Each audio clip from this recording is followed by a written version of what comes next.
through a few little tips on how to leave your bait after the holiday. Pretty simple. There's only 4 lines that you're going to need, 4 mooring lines. So let's have a look. Guys, this diagram is representing the boat and the dock, and I'm going to show you which mooring lines we're going to attach first and how to leave this boat for extended periods of time. So as we come alongside, we normally will probably throw on a stern line and then put all the other lines on. Okay, so we've got all our lines on, our bow line and our stern lines on at the moment, and these 2 lines will stop us fairly drifting away from the dock. However, if there's a lot of wind, surge and tidal influence, we will need more mooring lines, even for a short stay. Okay, so what we're going to explain is a lengthy stay. So on our boat we've got aft cleat, bow cleat and generally a midships cleat. The idea is to have your bow line running slightly forward and your stern line running slightly to the stern of the boat. Okay, this will stop the boat from just drifting forward and aft and away from the dock ever so slightly. However, we should still put 2 springs in. These 2 springs would be what we can refer to as our aft leading spring and onto the dock, and then our forward leading spring. Now with these 2 additional lines, these lines will stop the boat moving forward if there was a tidal influence from that direction. This aft leading spring will stop the boat riding along the dock. If we had lots of wind from the other direction, let's say, minus the tidal influence out, we will have the forward leading spring working. Okay, if the wind clocks around and comes and blows us off the dock, now we've got our bow line and stern line working. Okay, we've got a Beneteau Antares 42.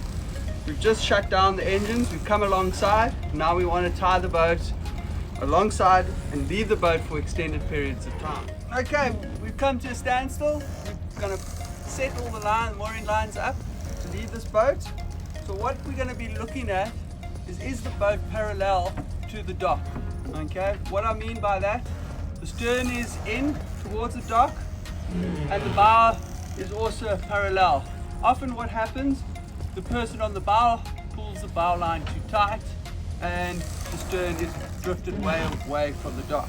So always look along the dock at the alignment of the boat and the dock. Right, now we're at the bow of the boat. Crew member's thrown me the bow line, which is attached to the bow cleat. Also, when I want to tighten it up, pull it in, one turn around the cleat. And now there's a bit of a trick that I want to show, which I refer to as sweating the line. Boat is probably about 10-12 tons. However, I'm able to pull the boat in, pull the slack out. Pull the boat in and pull the slack out. Once I get to my correct length, I then keep off. One round turn, one across again, one across, and then a complete turn around again.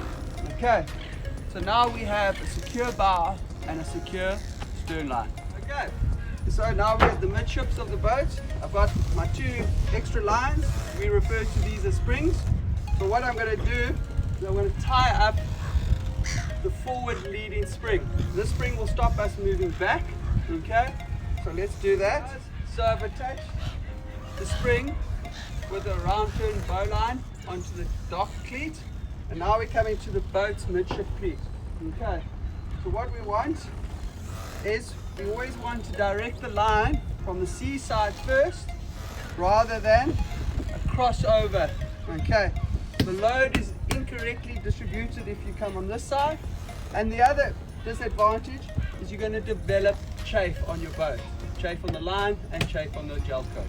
So always remember, seaside first, one round turn, get your desired positioning, and then one round turn over and across, and a few figure of eights. We can leave the tail there for the moment. I've attached the stern spring the same way as I've attached the bar spring. Alright, so with this, we're going to run it the exact same way around the cleat. Okay, remember, seaside first, one around. Alright, so I've showed you how to tie up the boat with 4 mooring lines, 2 springs, bow line and a stern line. You can add additional lines, but those are your core basic lines that you should always have. If you also want to double up a boat, because let's face it, the bar has a lot of windage and you may want to put 2 lines, that's perfect, do so. Just make sure that both the lines are equal length. Thank you guys.